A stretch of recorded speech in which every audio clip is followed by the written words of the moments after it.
Hi, Dateables. Welcome to another episode of the Dateable podcast, where we are your dating sociologists, and it is our mission in this life to dig to the bottom of people's dating behaviors so we can help you explain it, navigate it, and somehow deal with it. So that's it. And that's our spiel.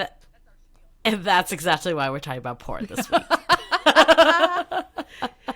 Getting to the bottom of pornography, why we're doing it, how it's affecting you, and when do you know if you have a porn addiction? It's a real thing. You know, porn is so fascinating to me because I feel like because we're millennials, right? And we were in the world where you had to get magazines and really seek out porn. And now it's so accessible to everyone. It's very fascinating to me because I sometimes think of this mindset of like finding porn, where I feel like now porn finds you. Yeah, it's everywhere. I could be on a random website and then there's some girl like shaking her boobs. Be like, click on me, Right. click on me. And it's like so ingrained in like sex ed, obviously not school sex ed, but like the education that younger like generations are receiving. It's kind of like their gateway into sex, where I feel like there's something about it being on a magazine versus a computer screen that makes it a little more detached. So it's really interesting, like and then if you look at like VR porn, like there's some stuff that's like it's really starting to become more and more realistic. It's very interesting, and I don't know, I think it's a little terrifying, if I'm going to be honest. Yes and no, and we talk about this on this episode, is really how you use pornography. I will admit, during the pandemic, I watched a little bit of VR porn. Into it. So for anybody who's not from San Francisco, there's this amazing strip club called Gold Club. Julie knows. Oh my I'm God, obsessed. UA's favorite place. I'm obsessed. I do not like going to strip clubs at night. I love going to strip clubs during lunch, and that's exactly what Gold Club serves. Well, they also they do like $1 buffet or something. It's $5, all you can eat, best fried chicken in the world, and sometimes they have tri-tip, and sometimes they have salmon. The amount of times you tried to get me to go on my lunch break, and I'm like, no, UA. And you know, JV team comes out to dance at lunch, and they try harder to get your attention. There's less people there. Actually, no, sometimes it gets really crowded. But what I like about Gold Club is it's a very egalitarian place. There you have people who are tech entrepreneurs all the way to firemen to construction workers down the street, because everyone can afford a $5 lunch. Actually, it is the best fucking deal in San Francisco. Nowhere else can you get a $5 lunch. No, that's a true story on that. But that isn't what ultimately drives you. You like watching like the women dance, right? I love watching the women dance. So when they closed down during lockdowns, they offered a VR subscription. Oh my God. UA's like the first to sign up. And I happened to have a VR headset, and I was curious. It was like $10 a month, and it was lovely. You get to go into the private suite with these women, and they get really up and close and personal, and they're very beautiful and they're charming. I don't know. I really enjoyed it, and the music was really good. So to me, it was a form of entertainment. It was a form of connection in certain ways, because I miss Gold Club so much, and I would have the best conversations with the dancers, right? Because like they see me as completely non-intimidating, so they come and sit with me and tell me about their lives, and I tell them about what I do, and then we exchange phone numbers sometimes. Like it happens, right? And it's a great time. My guy friends love going to Gold Club with me, because of course I bet all the dancers come afterwards. I've actually recognized someone at Gold Club a former coworker of mine. Yes, it's true. Only in San Francisco. I feel like we have two really interesting perspectives, because I have no judgment to porn. I really don't, but it does nothing for me. I could watch it and it does not turn me on in the slightest. And at all. At all whatsoever. There's nothing in it for me, but I know you love it. So I'm curious, like, what is it? And like strip clubs too. Like, I've been before, and I think there's like a novelty factor that's interesting, but it's not on my like weekly to-do list like it is on yours. Or Weekly to-do list. Trader Joe's and Gold Club. Don't lie. You would go weekly if you could. Yeah, if they offered a membership, my punch card would be full, girlfriend. Yeah. But but I am genuinely like curious. I know we've talked about it, but like, what is it that you really like about it? Okay, I've also asked myself the same question. I think it's because, first and foremost, I find the female body so extremely sexy. And I love watching female bodies move. It is just the most beautiful thing. And sometimes it turns me on, and sometimes, just out of curiosity, I just like to see the different bodies. There's just so many different types. So I'm just curious visually in that way. What turns me on is the fact that there's this act that makes people feel good, and I can watch other people feel good. And it's something that we can all get involved with.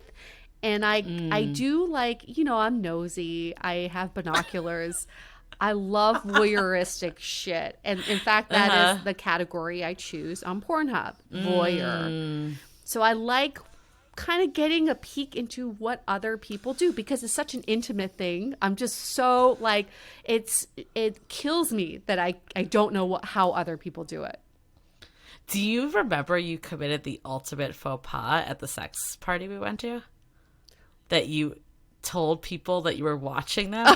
Remember we asked if we could be voyeuristic, and Yue and I were watching, and like we did get approval by people that ran this party to do this, so we were not being creepy, but we were kind of just like watching from this like ledge up top.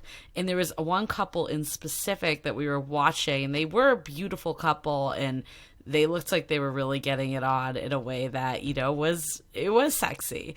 But Yue, on the way out, told them this as we're getting our like lift home, and they looked mortified because they were not aware that we were watching them. They were absolutely mortified. They probably never went back. God, rookie mistake. I was giving them a high five. I was like, yo, you two were killing it out there. You did so many positions. Your bodies are rocking. And they were like, please get the fuck away from us. You know what's so funny? It is really interesting that you said that you like doing it because you like to watch and be voyeuristic because you want to see how other people are doing it. Yeah.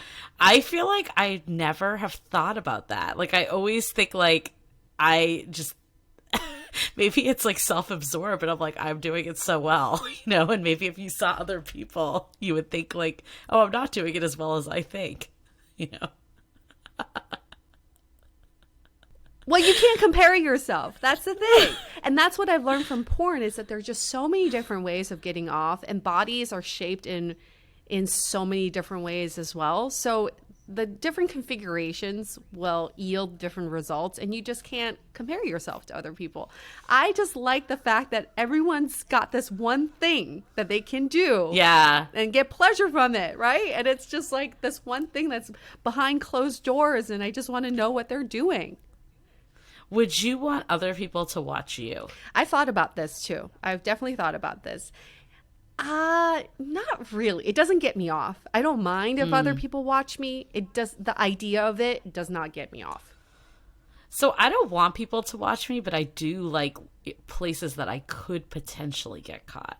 Like semi-outdoor, but I wouldn't want to be like, I don't think I would be comfortable at a sex party where it's like people could visually watch like we were doing and doing that. Yes. But I think like places that like I could get caught, but I'm like 99.9% sure I won't get caught. So basically, but there's that 1%, that 0.1% that's getting me going.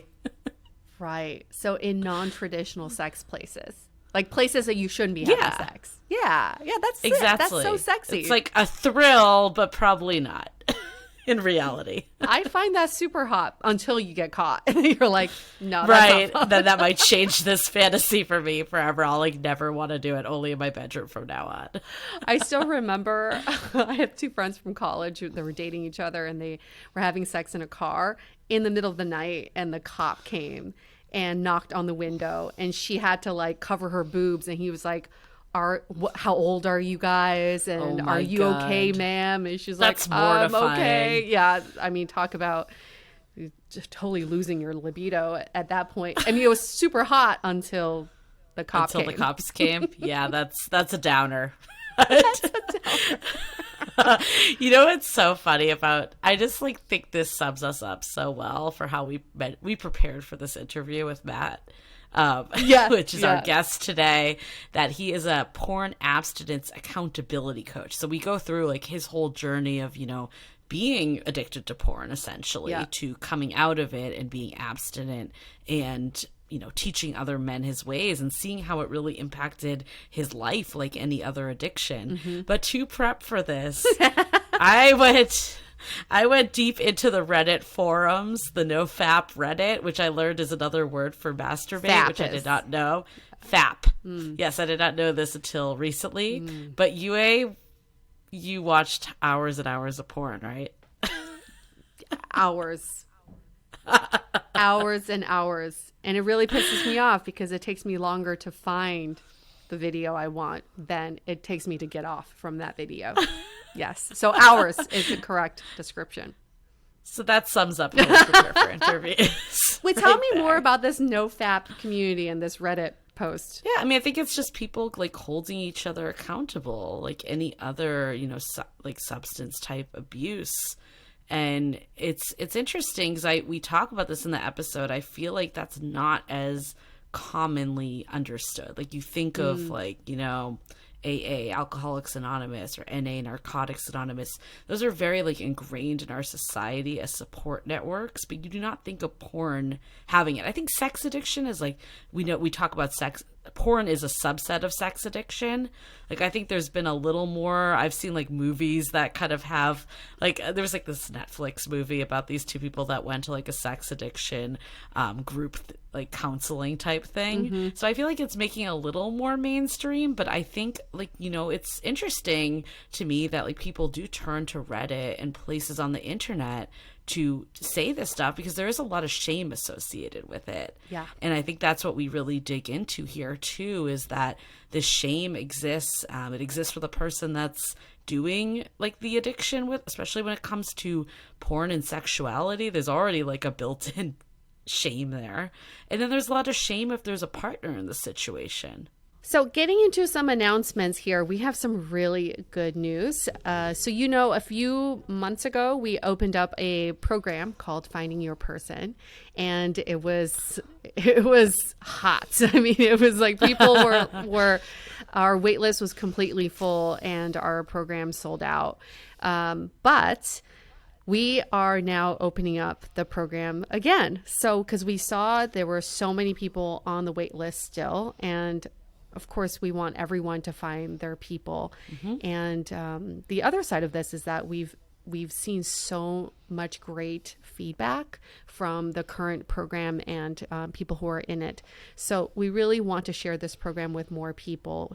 We are opening this up only to our listeners, and to do that, you just have to go to findingyourperson.com, get yourself on the wait list, and you'll be informed right away as soon as ticket sales open up. Yep. And we just wrapped up our first cohort. So that's part of why we're reopening this, is that we both have the capacity. And I think up front, we wanted to see, first of all, how it went, and then how did, the results happen for people. And we've seen just astonishing results, whether it's people that are, really looking at dating in a completely different way, or, have a budding relationship that they're really trying to like make sure it goes to that next level, or, even doing the personal development. A lot of people have said that I was maybe aware that some of this stuff existed for me, but until now I didn't really see how much it got in the way. So I think that's been really great to see people having those breakthrough moments, because, you know, Rome wasn't built in a day. Sometimes finding your person takes time, and a lot of times it's understanding yourself is that first step. So we definitely want to open it up again. We have some additional capacity. Again, it's just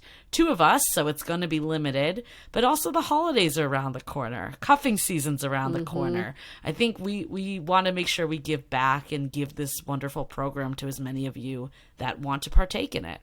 Again, that website is findingyourperson.com, and we'll be putting up some more details on our Instagram as well. So you can feel free to DM us there if you have any questions.